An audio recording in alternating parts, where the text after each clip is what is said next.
Okay mga boss, so sunod natin si E5 pa rin. Isang channel daw nito hindi gumagana. Galing ito sa sa Taga Laguna. Nakapila kay Kuya, kanino ba to? Tingnan ko nga dito sa sa listahan natin. Kay Kuya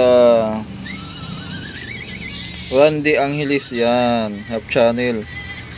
Okay, check na natin mga boss. Tanggalin ko lang tong mga niya. Mga boss, so hindi ko na muna siguro titisting, sabay kalasin na natin para para malaman natin. Mahirap na magsaksak, baka mamaya may sunog o kung ano. Ito kasi kahit sira yung isang channel, kung sakaling may sunog, gumagana pa yung isang channel para hindi na lumala, buksan na agad natin para malaman natin. Okay mga boss, so ito yung laman ng kadalasan kasi nito naka-experience tayo, puro may mga sunog, kaya naging aware na tayo at wag na munang basta-basta magsaksak. Kaya tingnan muna natin yung mga board. Yan, ito yung kabila. Kung may problema. Itong isa naman, mukhang wala namang sunog. Intact naman yung mga piyesa. Siguro mga boss ay tawag dito, pwede na tayo sumaksak o i-testing. Boss, so try nating i-power on kung ano mangyari. Ayan, protect, nakailaw, active, pareho, kabilaan. Ayun, wala naman yung protect. Ano kaya nangyari dito? Siguro gamit tayo ng audio.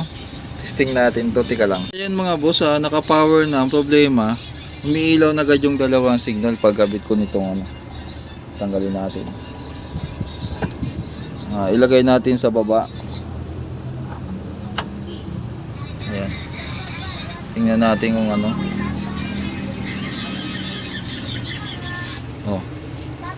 saan ba yon? Channel B. Nasa input B tayo. So dapat gagana to. So wala, hindi gumagana mga boss. Pag nilagay naman natin sa channel A, umiilaw kasi agad Ayan So hindi natin malaman kung may sira yung volume o Papalitan lang natin siguro ng volume to pag Pero ba't hindi gumagana yung channel B? So magiging natin dyan, base yan ay mag-audio trace tayo dito. Tingnan natin kung dito ata ang problema niyan. Baka itong ayun, nagluloko nga Yan. Tingnan natin volume A. Pagigyan natin yung speaker. Kasi nagluloko ata itong mga switch niya. Hindi pa ako nakabili ng ganyan para sa mga yan, ay mayroong sounds lakas. So naglulus tong niya. Pag inalaw ko kasi dito yung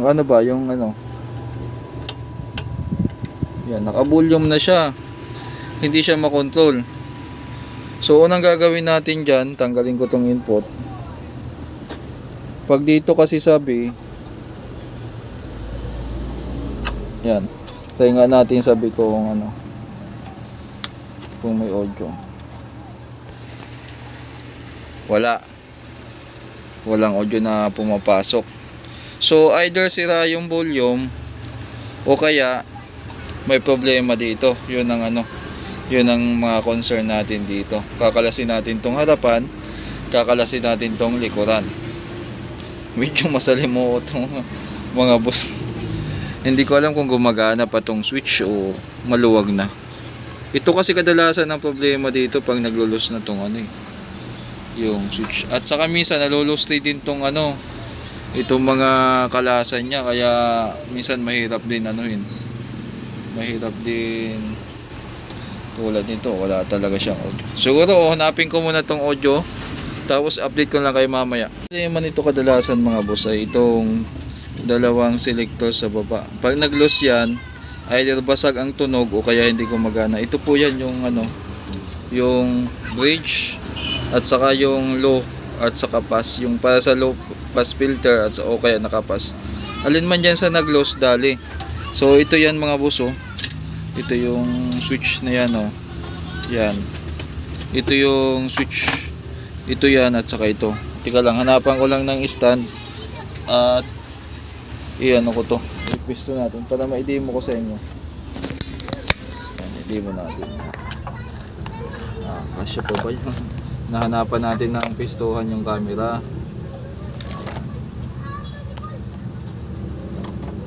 Gamit tayo ng tester, naka-buzzer yan.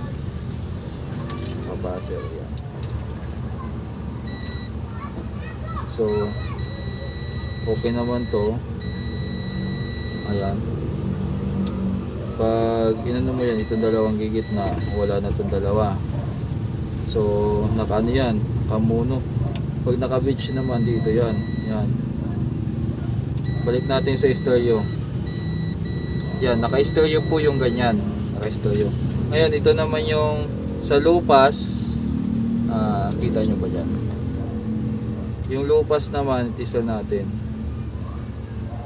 So, walang buzzer. So, ibig sabihin, nasira tong switch. Ang gagawin natin dyan, try muna natin lagyan ng thinner. Dumikit na yung tester. Thinner, then saka natin laruin ito.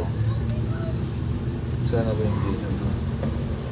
Para wala kasi tayong contact cleaner, pero mas maganda pa nga to sa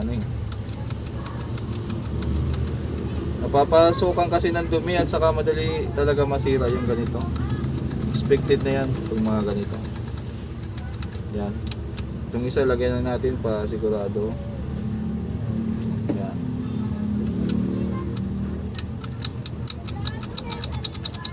Yan. Gagalaw-galawin natin hanggang sa may tulak niya yung dumi. Yan. Try natin kung gagana na.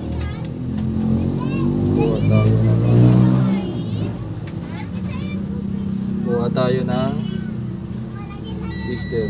Ayun, gumana na. Ayan o. So, kabila naman, ito wala, lipat ko. Yun, saka nag-buzzer. Ayan.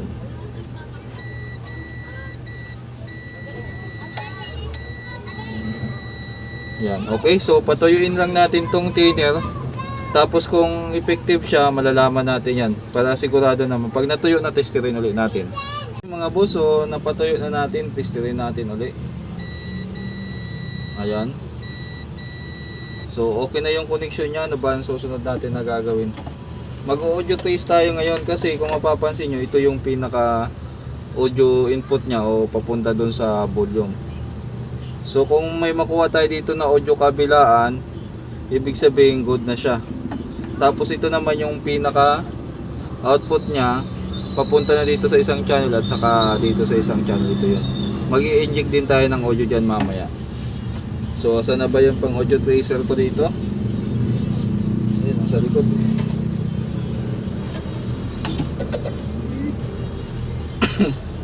Nabobo pa ako.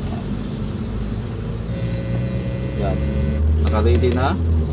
Then yung natin, tiga lang.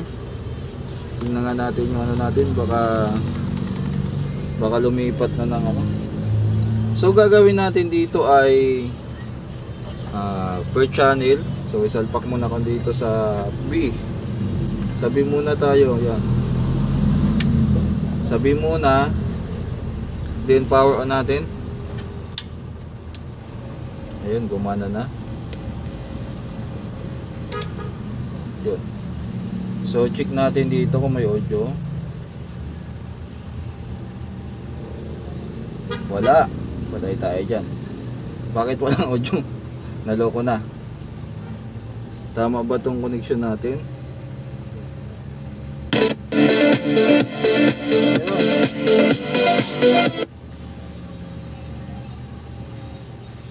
So dito pa lang wala na palang audio si B. Lipat nga natin sa A. Ibig sabihin, ano ba yan? Matigas. Ibig sabihin mga boss, dito tingnan natin kung magka-audio si A. Meron.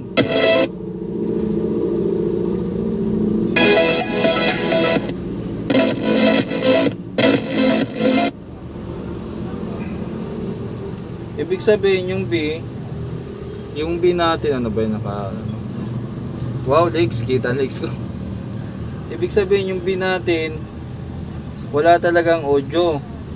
Tingnan nyo mga buso. Yung ano ngayon, nakasalpak tayo sa A. Yung A natin may audio hanggang dito. Ano?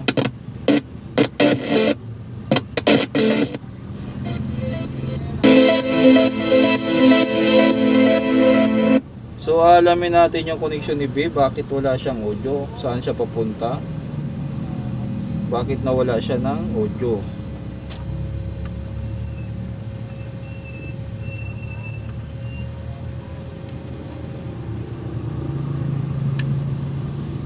Okay. Meron siyang input. So wala siya, ito ata yung pinaka-output to. Wala siya dito, yan ang wala siya. So iti-trace natin tong isang linya na to. Baka may naputol diyan o ano. Update ko lang kayo mamaya. Try ko nga ang volume man, baka sakaling ano. Pero hindi. Yung volume nito nakaano yan, dito na sa dulo eh. Sige nga. Wala talaga. So pag-aralan natin to kung saan papunta. So update na lang tayo mamaya mga boss. Nangyari pala mga boss, pinagkumpara ko dito sa A. Yung A kasi, yung extension niya at saka magkasama yan nagbabaser. Samantala dito sa sa kape, wala. Kaya ang gagawin natin diyan ay tatanggalin natin to. Baka naputol yung connection nito papunta dito sa kabila kasi ito na yung pinaka niya, input niya papunta na dito sa IC. Itong isa ganun din naman na yung papunta na. So sila connected, yung A, yung B hindi. So mukhang may hinang na ano ba dito nangyari, alamin natin. Kalasin natin to mga boss. Tsaka ito connected dapat to. Wala rin. Putol din. Yung ground niya connected. So itong dalawa, wala. Dito connected yan Kakalasin nga natin to. Alamin natin kung ano nangyari dito. Bakit ganun? Mainit na ba yung panghinang ko? Baka nung natuklap o ano.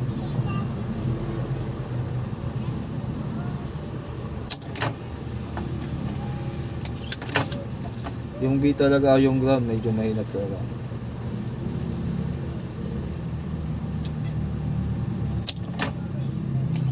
Hindi natin alam kung ano nangyari. Kung wala, jajumperan na lang natin to. Kung putol na yung circuit sa ilalim.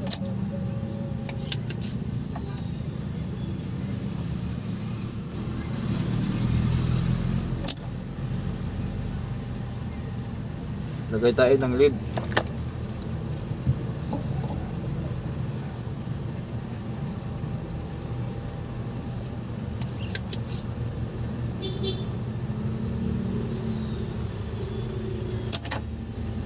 Yun. Tanggal na ba natin?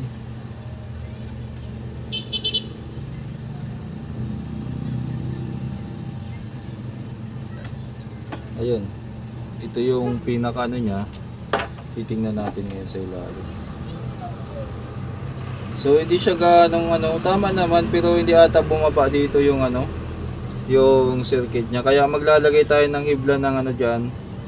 Hibla ng wire para siguradong mag-connect siya. Lalagay tayo diyan ng ng kapirasong kahit ganito siguro. Ito lang mga boss. Kahit ganito siguro para kumapit lang siya kasi nawala nga yung connection niya. Kakasya ba to? Parang hindi ata to kakasya try ko nga. Uy, huwag ka mahulog. Hindi pwede. Kailangan lagyan natin dito. Tika lang, maghanap muna ako. So ayan mga boss, ang solusyon natin ayun nilagyan natin ng wire dito para hindi natin hinihinang dito sa puno kasi kakalat, may hirapan tayo balik. Kaya inusog natin na punti. Yung tatlo hininangan ko na ng wire palusot para sigurado. Para pag kinabit natin to, ayun, mapapansin nyo nakapang-usli na wire. Sama na natin sa hinang yan at siguradong may contact na yan.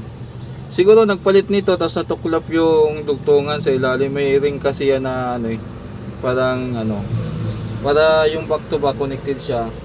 Hindi ata napansin na mayroong ganun. Hindi ko lang alam kasi may hinang na. Hindi naman natin alam ang nangyari dito nakaraan. Nagbabase lang tayo sa ano, sa nakita natin. Ayan. Okay.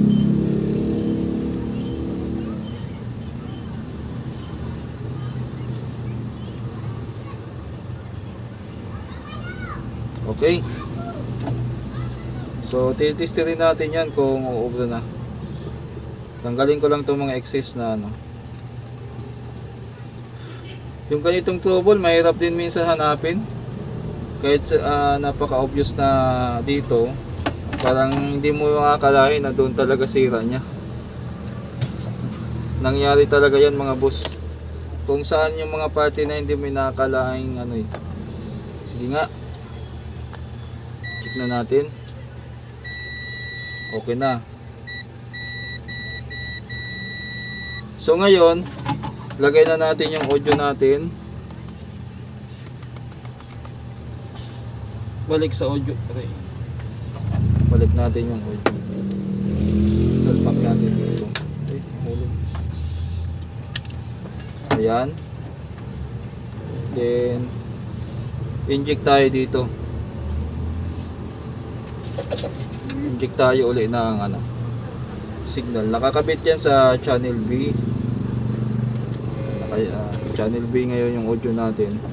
Pag may masukat na tayo dito, matik na yan, may masusukat na tayo dito. Yung po muna yung volume dito para sigurado. On natin. So antayin natin mag-switch yung relay. Yan, nag-switch na. Matik na, banatan na agad natin dito.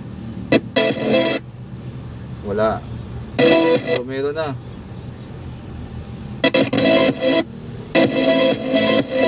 So volumean ko yung B. Kung magkakaroon dito, meron na. Off ko yung volume, meron.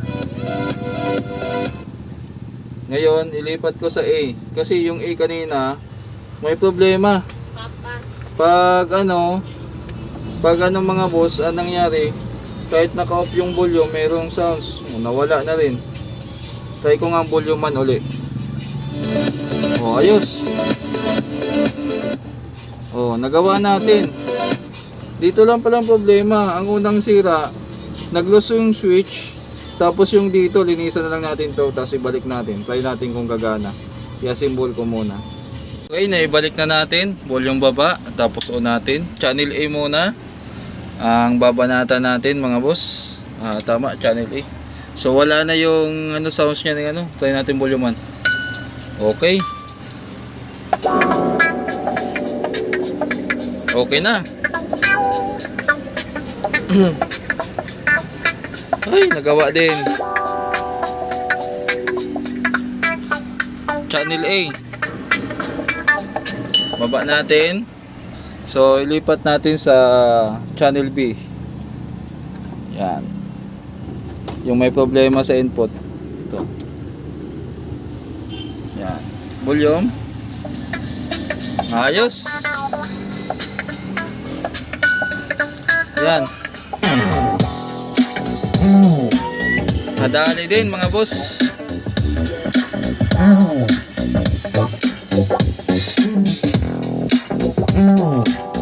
So paano yan? Yung unang nagawa natin, nasunog ito, di ko na maalala, dito ata nasunog yung isang channel. Ito naman isang sira din yung isang channel, pero iba yung situation niya. Sa input board naman ang problema. So mga boss, hindi lahat ng nasisirang power amp ay nasusunog. Meron namang missing signal. Ayan, sa audio input niya. Meron namang kakaibang sira katulad nito. Hindi natin inaasahan yung sira nito na doon pala. Never ako mag-isip talaga na doon, unless na gumamit ka ng tester. Pero kung hula-hula blues ka lang, hindi mo talaga mahanap yun. Kung walang tester, kung walang audio tracer, hindi rin mahanap siguro mga boss. So hanggang dito lang yung vlog natin sa pangalawang AC5 na taga Laguna kay Kuya Randy Angeles ata to. Randy Angeles. Yan. Chat ko na siya.